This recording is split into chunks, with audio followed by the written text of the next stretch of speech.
Hello, all the students of class 10. Here we are starting with the story A Triumph of Surgery.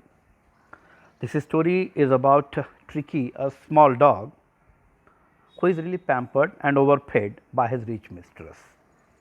He falls seriously ill and his mistress consults a veterinary surgeon. Does he perform an operation? Does the dog recover? This is what we are about to know in this lesson.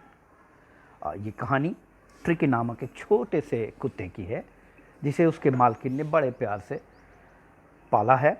वो उसे खूब खिलाती पिलाती है। एक बार ऐसा होता है कि ये कुत्ता ट्रिकी बीमार हो जाता है, बहुत बुरी तरह गंभीर रूप से बीमार हो जाता है और उसकी मालकिन उसे लेकर एक पशुओं के चिकित्सक के पास जाती है। क्या वो चिकित्सक उसका ऑपरेशन करता है? क्या ये कुत्ता ठीक होता है? यही इस कहानी में हमें जानना है। I was really worried about tricky this time. इस बार मैं ट्रिकी के लिए यकीनन बेहद चिंतित था। I had pulled up my car when I saw him in the street with his mistress. मैंने अपनी गाड़ी उस जगह रोकी जब मैंने उसे उसकी मालकिन के साथ गली में देखा। And I was shocked at his appearance. और उसे देखकर मैं यकीनन दंग रह गया था।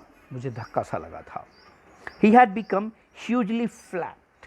वह काफ़ी मोटा हो चुका था।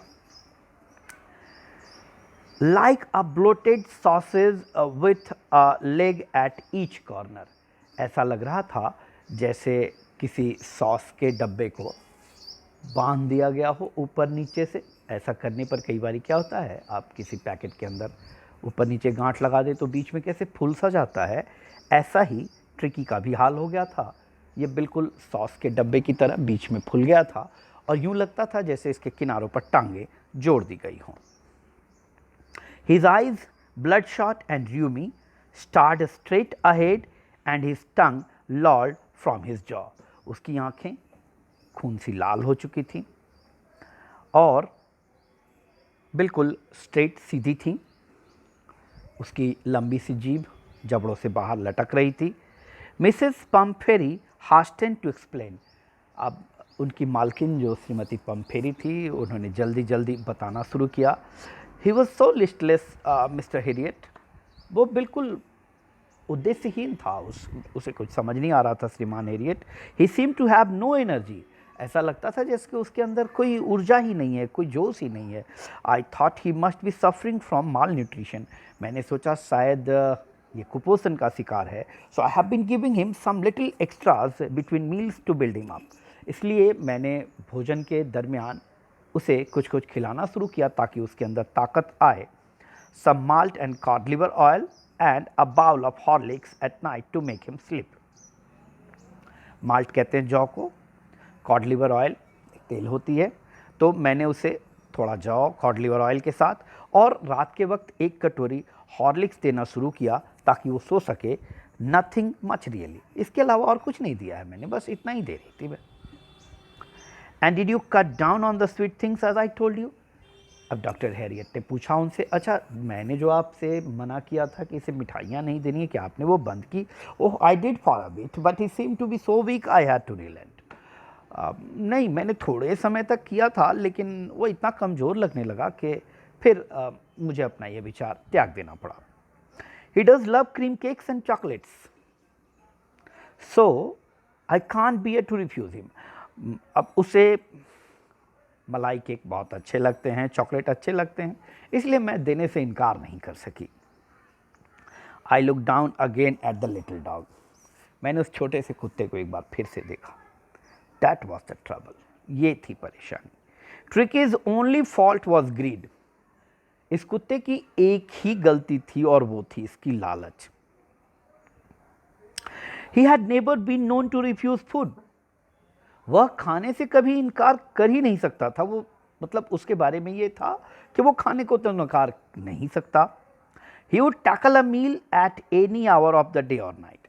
वो किसी भी समय, दिन या रात के किसी भी समय खाना खा सकता था।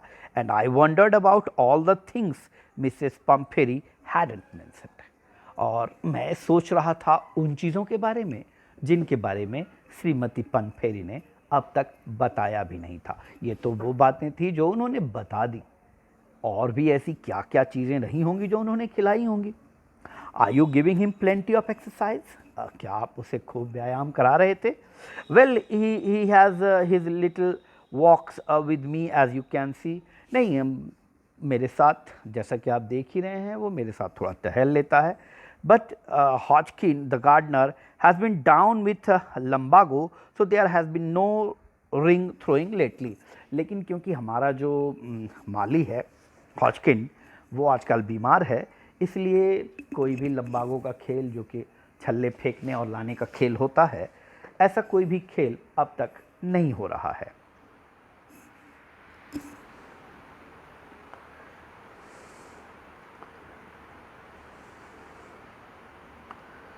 आई try to sound severe, now I really mean this. तो मैं अपनी आवाज़ को थोड़ा कड़ा बनाने की कोशिश की और मैंने कहा, देखिए मैं बिल्कुल आपको साफ साफ बता रहा हूँ, if you don't cut his food right down, अगर आपने अभी उसका खाना कम नहीं किया, and give him more exercise, और उससे ज़्यादा व्यायाम नहीं कराया, he is going to be really ill, फिर वो यकीनन बहुत बहुत बीमार होने वाला है। You must harden your heart, आपको अपना हृदय मजबूत करना होगा, and keep him on a very strict diet, और उसे बिल्कुल एकदम कड़ा डाइट देना होगा, यानी जो मैंने बताया है बस उतना ही उसे दें। मिसेस पम्फेरी रंग हर हैंड्स, उन्होंने अपने हाथ रगड़ते हुए कहा, oh I will Mr Herriot, हाँ बिल्कुल मैं करूँगी श्रीमान हैरियट। I am sure you are right but it is so difficult, so very difficult. मैं जानती हूँ कि आप बिल्कुल सही कह रहे हैं, लेकिन ये बड़ा मुश्किल है, ये बड़ा ही मुश्किल है। सी सेट ऑफ, इतना कहकर वो चल पड़ी। Head down along the road, सर झुकाकर सड़क के किनारे वो जा रही थी। As if determined to put the new design into practice immediately, ऐसा लग रहा था कि जो मैंने बातें उन्हें बताई हैं वो तुरंत ही जाकर इन्हें अमल में लाने वाली हैं। I watch there progress with growing concern, अब एक मन के अंदर बढ़ती हुई जिज्ञासा के साथ मैं इनके आगे बढ़ता हुआ देखता रहा। Tricki was tottering along in his little tweed coat, Tricki अपने छोटे से कोट, ट्वीड कोट खास प्रकार के होते हैं, अपने छोटे से ट्वीड कोट के साथ धीरे धीरे आगे बढ़ रहा था। He had a whole wardrobe of these coats, उसकी मालकिन ने उसके लिए ऐसे बहुत से कोट बनवा रखे थे, यानी उनके पास एक भरा पूरा वार्डरोब पड़ा था ऐसे कोट्स का। These coats for the cold weather and a rain coat for the wet days, और ये ट्रिकी को ये कपड़े सर्दियों के लिए मिलते थे और बारिश के दिनों के लिए उसके पास एक बरसाती भी था। He struggled on dropping in his harness, अब वो इतना ही मोटा हो चुका था कि चलने में उसे परेशानी हो रही थी, तो कई बारी वो बैठ जा रहा था, फिर भी संघर्ष करता हुआ आगे चल रहा था। I thought it wouldn't be long before I heard from Mrs Pumphrey, मैं सोच रहा था ज़्यादा देर नहीं लगेगी जब मुझे श्रीमती पम्फेरी का बुलावा आएगा। The expected call came with in a few days, जैसी कि उम्मीद थी मेरे पास एक कॉल कुछ ही दिनों के अंदर आ गई। मिसेस पम्फेरी वॉज डिस्ट्रॉट, श्रीमती पम्फेरी बिल्कुल निराश थी, हैरान थी, परेशान थी। Tricky would eat nothing, tricky कुछ भी नहीं खा सकता था। Refused even his favourite dishes, यहाँ तक कि जो उसकी सबसे पसंदीदा खाने की चीज़ें थी वो उन्हें भी नकार रहा था। And besides he had bouts of vomiting, और इन सब के अलावा उसे बार बार उल्टियाँ हो रही थी। ही spent all his time lying on a रग पैंटिंग, वो हमेशा एक जगह पड़ा रहकर हाँफता रहता था। Didn't want to go for walks, वो बाहर भी घूमने नहीं जाना चाहता था। Didn't want to do anything, Tricki कुछ भी नहीं करना चाहता था। I had made my plans in advance, अब ऐसी अवस्था के लिए मैंने पहले से ही अपनी योजना बना ली थी। The only way was to get Tricki out of the house for a period, और एक ही इसका रास्ता था कि ट्रिकी को उस घर से कुछ समय के लिए अलग कर दिया जाए, यानी निकाल लिया जाए। I suggested that he be hospitalized for about a fortnight to be kept under observation. इसलिए मैंने मिस पम्फेरी को सलाह दी कि उसे अस्पताल में दाखिल करना पड़ेगा कम से कम 15 दिनों के लिए। एक फोर्टनाइट 15 दिनों का होता है, एक पखवाड़ा। तो उन्होंने कहा कि एक पखवाड़े के लिए इसे अस्पताल में दाखिल करना होगा। The poor lady almost swooned। ये सुनकर ये महिला तो बिल्कुल घबरा गई। She was sure he would pine and die if he did not see her every day। उन्हें ये लगता था कि ये कुत्ता तो निश्चित रूप से मर जाएगा अगर वो उन्हें रोज़ ना देखे। But I took a firm line, लेकिन मैंने ज़रा अपने बात को मजबूती से रखा, यानी मैंने एक कठोर कदम लिया। Tricky was very ill and this was the only way to save him. In fact, I thought it best to take him without delay। तो क्योंकि ट्रिकी बहुत बीमार था और ये इकलौता रास्ता था उसे बचाने का, इसलिए मैंने ये सोचा कि बिना देर किए मुझे इसे लेकर चला जाना चाहिए।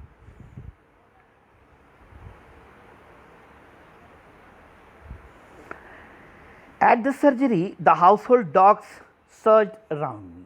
अब जब मैं अपने अस्पताल पहुंचा तो घर के बाकी कुत्ते मेरे चारों ओर इकट्ठा हो गए। Tricky looked down at the noisy pack with dull eyes। Tricky ने अपनी सुस्त आंखों से इस शोर मचाते हुए कुत्तों के झुंड को देखा। And when put down, lay motionless on the carpet। और जब उसे नीचे उतारा गया गाड़ी से, वो बिल्कुल एकदम स्थिर शांत कारपेट पर, चटाई पर गिर पड़ा।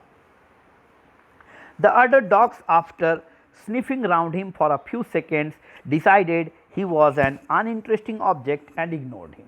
तो बाकी कुत्तों ने पहले तो उसे सूंघकर चारों ओर से देखा, फिर ऐसा लगा जैसे उन्होंने ये तय कर लिया कि भाई इसमें ध्यान देने जैसी कोई बात नहीं है, और अनदेखा करके अपने अपने कार्य में कुत्ते लग गए।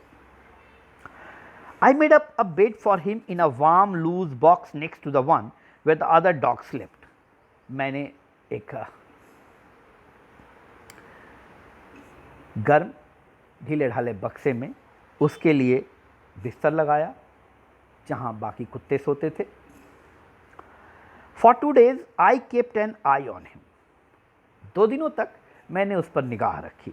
Giving him no food but plenty of water। और इन 2 दिनों में उसे खाने के लिए कुछ भी नहीं दिया सिवाय ढेर सारे पानी के। At the end of the second day, he started to show some interest in his surroundings।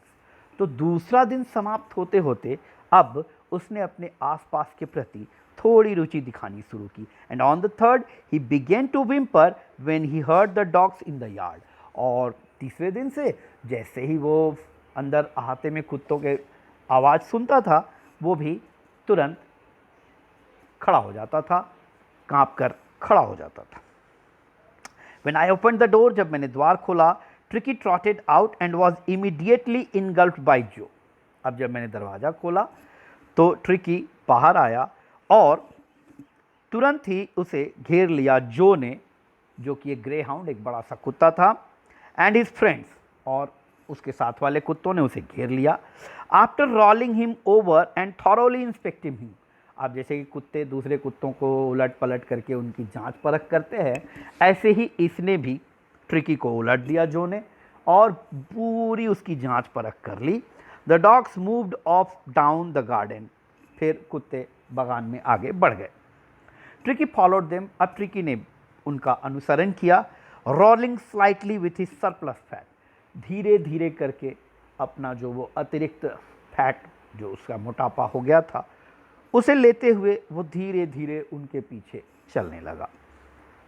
Letter that day I was present at feeding time. उसी दिन देर बाद में भोजन कराने के समय मैं भी मौजूद था। I watched while Tristan slop the food into the bowls.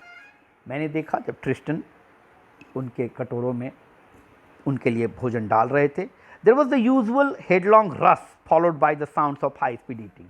अब वहाँ पर एक भागा भागी का माहौल था। कुत्तों को आप जब भी खाना खिलाने जाएं, अगर 2-4 कुत्ते हों तो वहाँ पे काफ़ी शोर होने लगता है और उनके खाने की आवाज़ आती है। ऐसा ही यहाँ भी था कि भाई यहाँ भी इन कुत्तों के खाने के लिए, वही भागा भागी थी, तेज़ी से खाने की आवाज़ें आ रही थीं। Every dog knew that if he fell behind the others he was liable to have some competition for the last part of his meal. क्योंकि यहाँ हर कुत्ता जानता था कि अगर वो पीछे रह गया तो भोजन के आखिरी टुकड़े के लिए उसे जोरदार लड़ाई लड़नी पड़ेगी।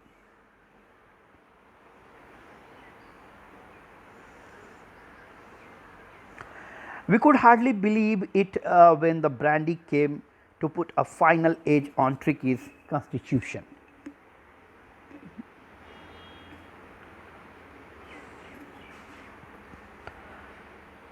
तो मैं बमुश्किल इस बात को विश्वास कर पा रहा था कि भाई ट्रिकी के लिए ब्रांडी लाई गई। For a few nights, the fine spirit was rolled around, inhaled and reverently drunk. तो अगले कुछ रातों के लिए हमारे पास आनंद लेने को ये ट्रिकी के लिए लाया हुआ रम था और हमने इसे खूब प्यार से पिया भी। There were days of deep content, starting well with the extra egg in the morning, improved and sustained by the midday wine, and finishing luxuriously round the fire with the brandy. अब हो ये रहा था कि हमारे दिन की शुरुआत एक अतिरिक्त अंडे के साथ होती थी और just a second, hold on.